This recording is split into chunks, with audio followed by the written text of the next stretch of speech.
سورۃ النساء چوتھا پارہ ہے، جس کا ترجمہ آپ نے اس پارے کا مکمل کر لیا ہے۔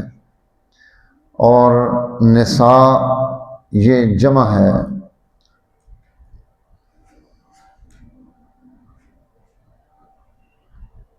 نسوہ بھی کہتے ہیں، اور امرأہ ایک عورت کو کہا جاتا ہے، اس کی جگہ جمع جو ہے وہ نساء آتی ہے۔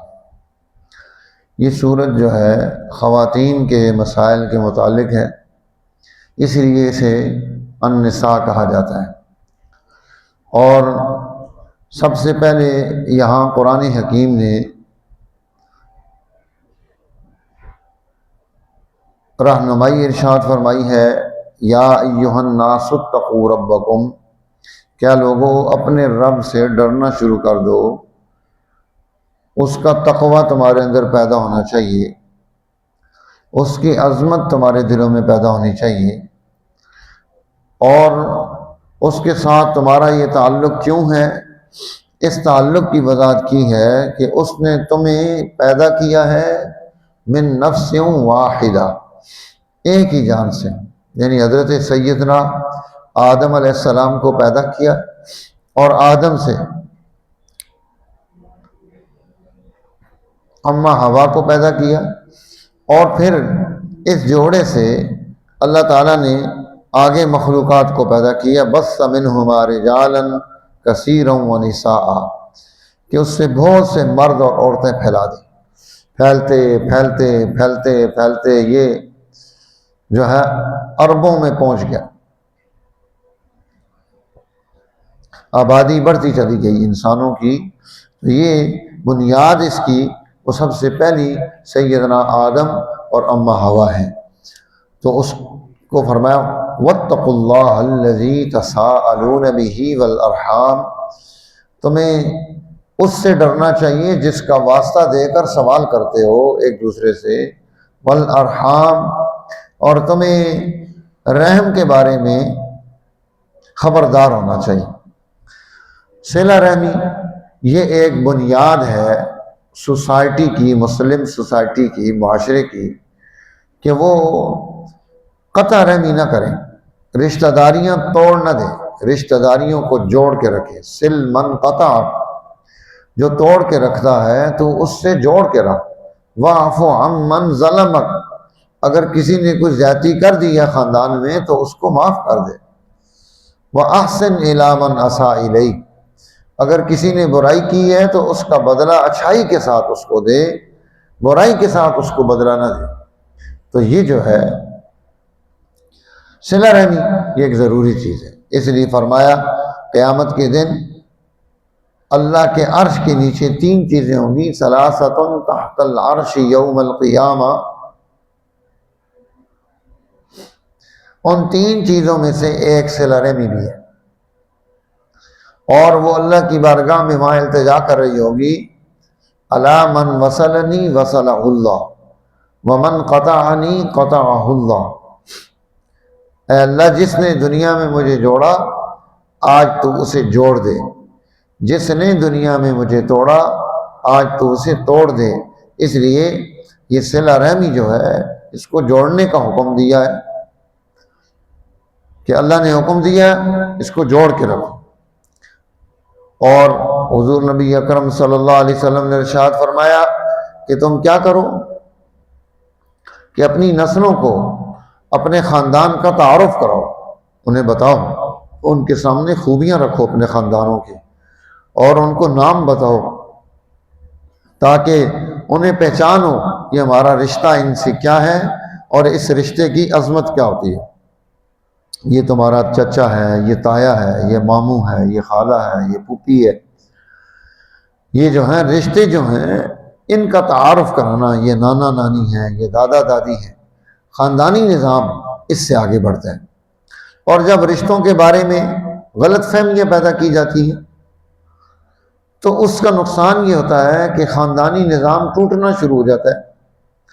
اب بچے کو اگر آپ بچپن سے ہی کسی کے بارے میں غلط رائے اس کے ذہن میں ڈال دیں گے تو وہ ساری زندگی اسی طرح چلتی رہے گی، اور وہ ساری زندگی اپنی بنیاد اس بات کی وجہ سے ساری زندگی وہ غلط چلتا رہے گا، قطع رحمی کرتا رہے گا۔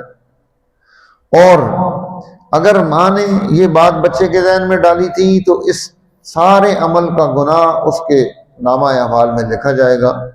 اگر باپ نے ڈالی تھی تو اس کو یہ گناہ ملے گا، کیونکہ اس کی وجہ سے اگلے بچے کی ساری زندگی گناہ میں چلی گئی۔ اس لیے ہمیں اپنی نسلوں کا خیال رکھنا ہے۔ اس لیے اللہ فرما رہے ہیں ان اللہ کان علیکم رقیبا، اللہ ہے تم پر نگہبان اور وہ نگرانی کر رہا ہے۔ پھر صلہ رحمی اور قطع رحمی، اس کو سمجھانے کے بعد دوسری چیز خاندانی نظام میں جس پر رہنمائی کی ضرورت ہے وہ ہے یتیم بچے اور بچیاں۔ خاندانوں میں لوگ دنیا سے چلے جاتے ہیں اور یہ کوئی ترتیب نہیں ہے کوئی کون پہلے جائے گا کون بعد میں جائے گا۔ آنے کی ترتیب ہوتی ہے دنیا میں کہ پہلے دادا آتا ہے، پھر بیٹا آتا ہے اس کا، پھر پوتا آتا ہے، یہ ترتیب ہے۔ یہ نہیں ہو سکتا کہ پہلے پوتا آ جائے دادا آیا ہی نہ ہو۔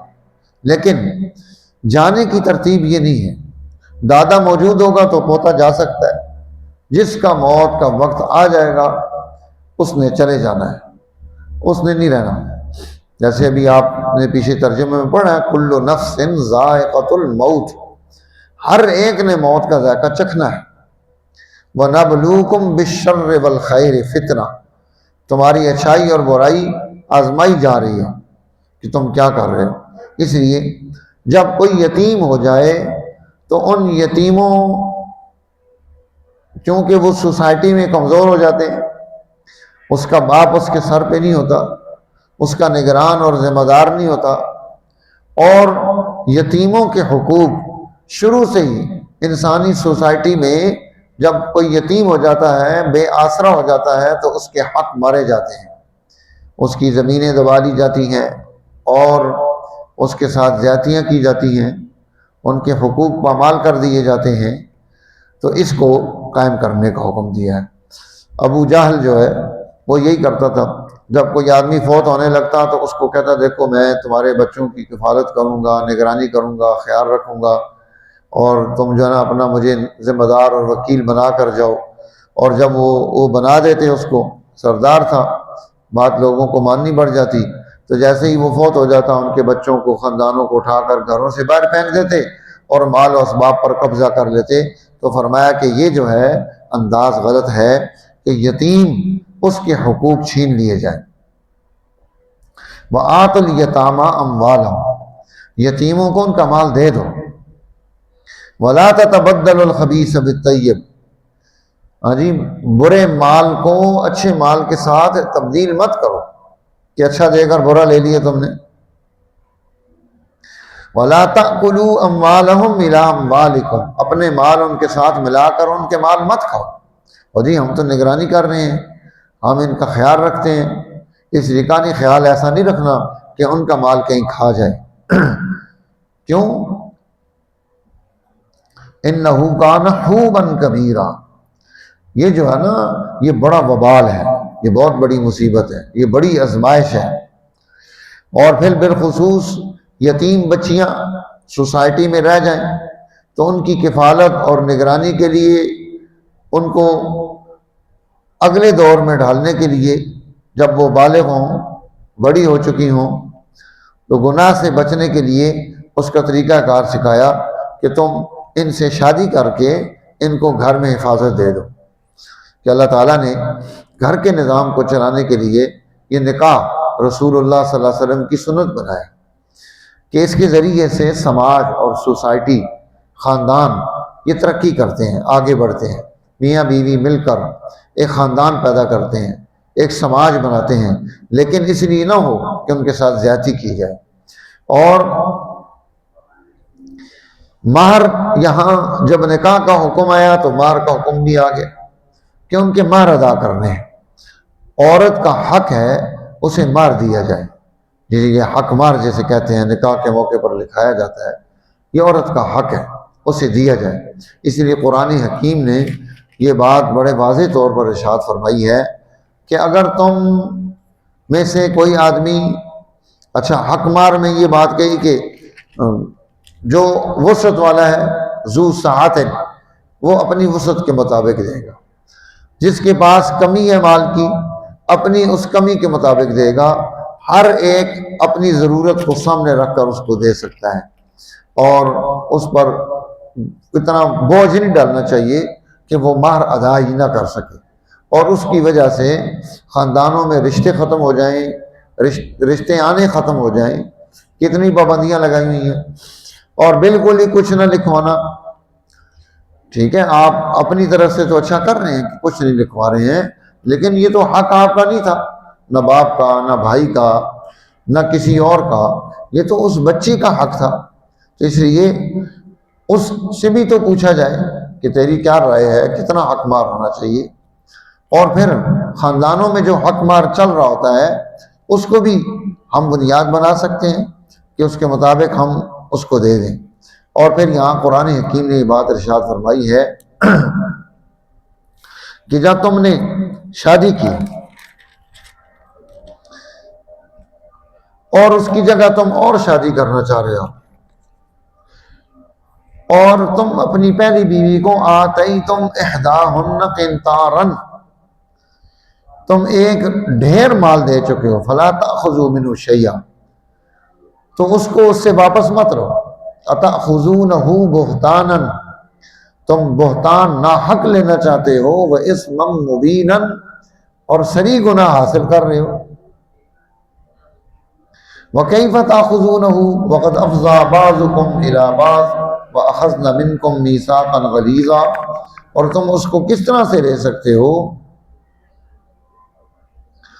کہ پہنچ چکا ہے تم میں سے ایک دوسرے تک، اور لے چکی عورتیں تم سے عہد پختہ۔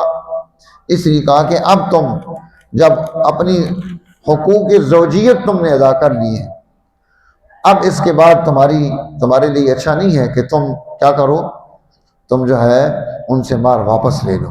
اس کو قرآن حکیم نے جرم قرار دی ہے، بہتان، ناحق کسی کا مال چھیننا، اور اس من مبینن کہا ہے کہ بہت واضح گناہ حاصل کر رہا ہے جو مرد یہ کر رہا ہے۔ آج کل آپ عدالتوں میں چلے جائیں تو سارے کیس اسی پر چل رہے ہیں، فراڈ عورتوں کی طرف سے بھی ہوتے ہیں، فراڈ مردوں کی طرف سے بھی ہوتے ہیں، دونوں طرف سے چل رہے ہیں۔ اس لیے دونوں کو راہ اعتدال اختیار کرنے کی ضرورت ہے۔ کہتے ہیں کہ حضرت عمر رضی اللہ تعالیٰ عنہ نے ایک دفعہ فرمایا کہ آئندہ کے بعد سب کو مار فاطمی ملے گا۔ تو ایک بڑھیا کھڑی ہو گئی اور اس نے کہا، بڑھیا کھڑی ہو گئی، اس نے کہا کہ عمر، کیا تم نے اللہ کا قرآن نہیں پڑھا ہے؟ آتیتم احداہن قنطارا، کہ تم اسے ایک ڈھیر مال دے چکے ہو، تو فلا تأخذوا منہ شیئا، اسے نہیں لے سکتے۔ اس کا مطلب ہے کہ کوئی آدمی حق مار میں ڈھیروں مال بھی دے سکتا ہے، بہت کچھ دے سکتا ہے، تو اسے روکا نہیں جا سکتا۔ آپ قرآن کے حکم پر کیوں پابندی لگا رہے ہیں؟ حضرت عمر رضی اللہ تعالیٰ عنہ نے خطبہ ختم کر دیا اور ممبر سے نیچے اتر آئے۔ آپ نے ارشاد فرمایا، کل الناس، تمام کے تمام لوگ، یعلمون، وہ علوم کو جان چکے ہیں، حتی العجوزہ، یہاں تک کہ ہماری بڑھیوں کو بھی اللہ کے قرآن کی تعلیم مل چکی ہے۔ اللہ کا شکر ادا کرتے ہوئے ممبر سے اتر آئے کہ آج ہم نے اپنی سوسائٹی میں علم کو اتنا رواج دیا کہ ایک خاتون، ایک بوڑھی عورت بھی اس علم کی بنیاد پر فیصلہ کر سکتی ہے، رائے دے سکتی ہے، اور آ کر عمر جیسی شخصیت کو روک سکتی ہے کہ آپ یہ قانون نہیں بنا سکتے۔ اب دیکھو، قانون بنانے میں، سماج کے لیے قانون بن رہا ہے، اس میں ایک خاتون کا کردار ہے، ایک بوڑھی عورت کا بھی کردار ہے، اور وہ کردار کیوں ہے کہ اس نے علم قرآن کے ساتھ وابستگی حاصل کر لی، اسے قرآن آتا تھا، اسے قرآن کا ترجمہ آتا تھا، اسے قرآن کے مسائل پر دسترس تھی، عبور حاصل تھا۔ اسی لیے تو اس نے حضرت عمر جیسی شخصیت کو ٹوک دیا بڑے مجمع میں کہ آپ یہ قانون نہیں بنا سکتے، یہ قانون قرآن حکیم کے اصول کے خلاف آ جائے گا۔ اس لیے قرآن حکیم نے یہاں ان تمام چیزوں کو پیش کیا۔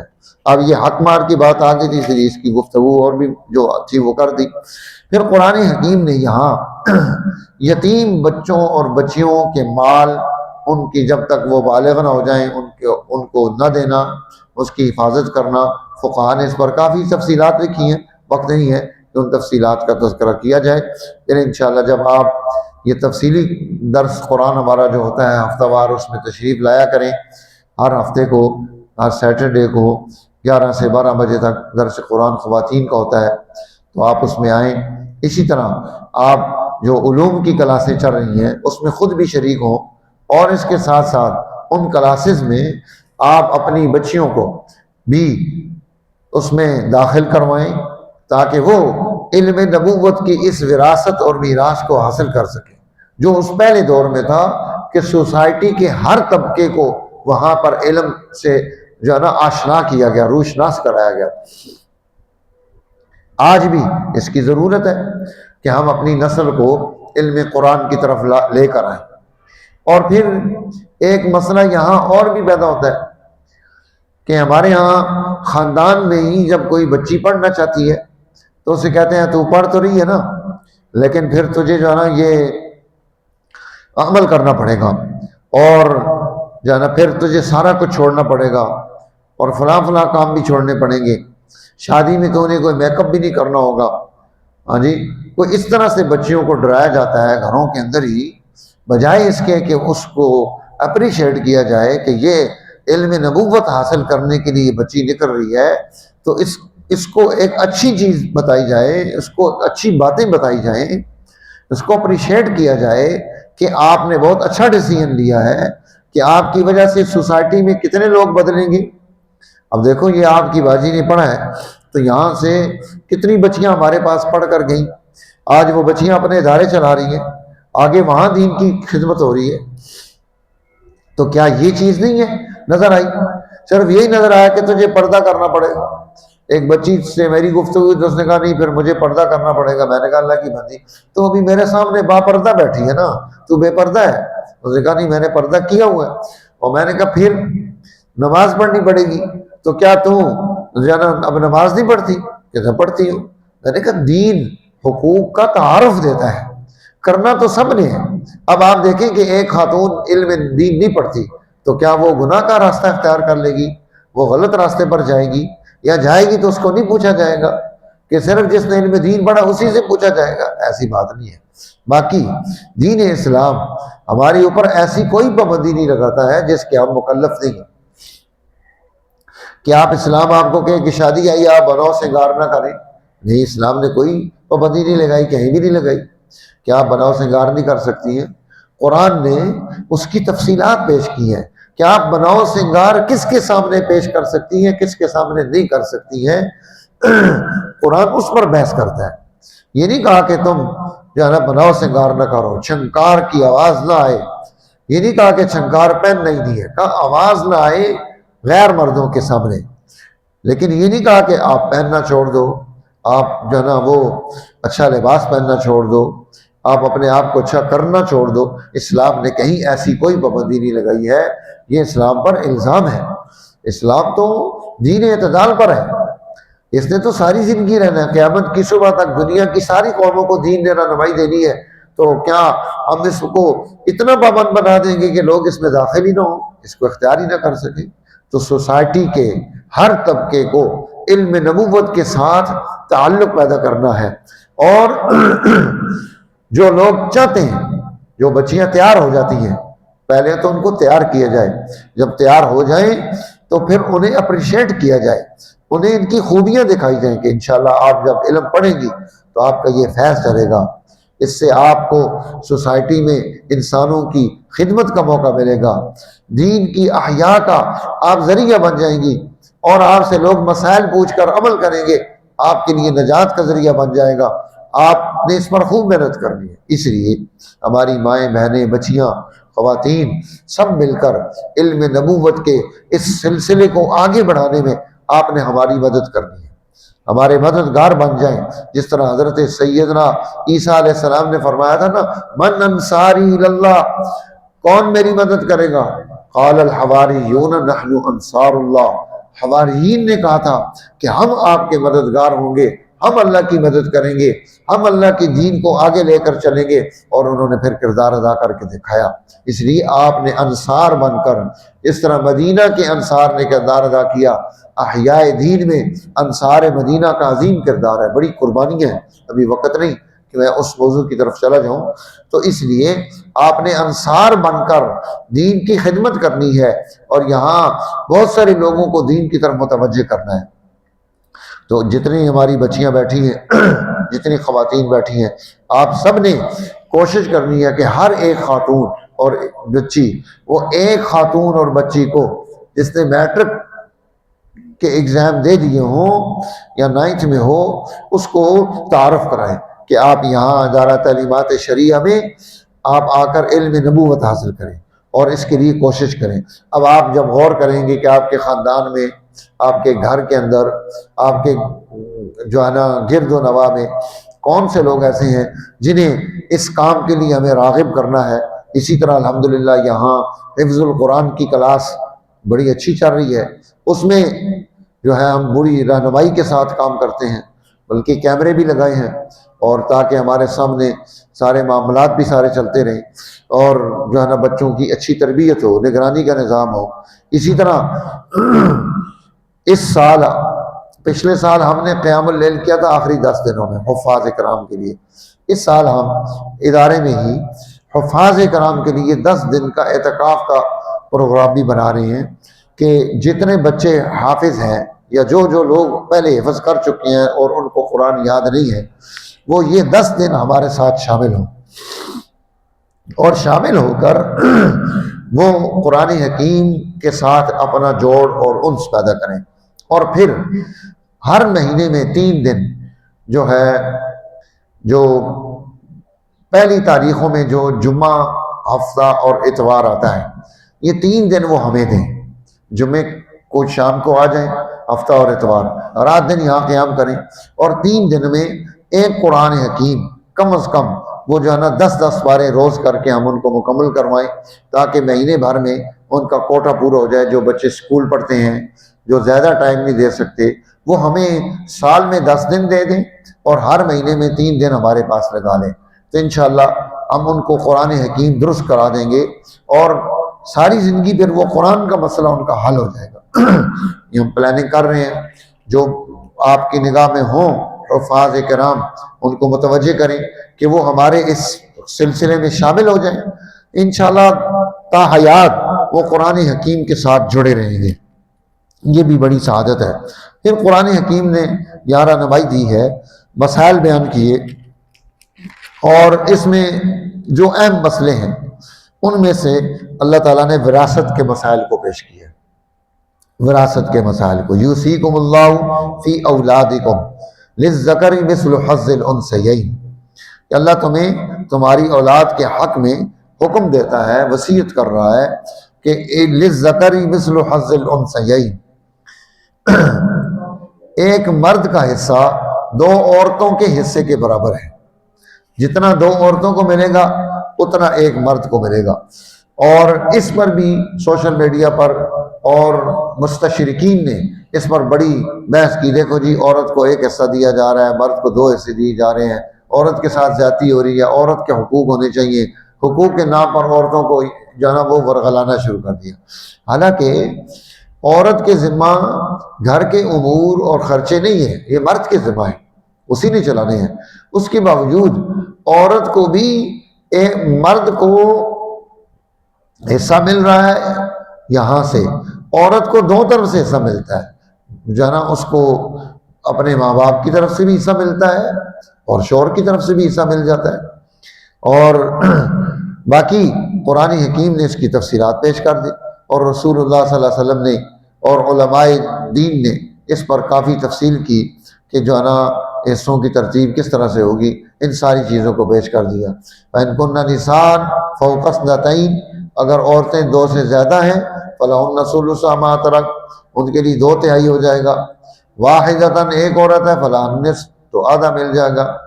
ماں باپ ہیں، وَلِكُلِّ وَاحِدٍ مِّنْهُمَا السُّدُسُ، ان کو 6واں حصہ ملے گا۔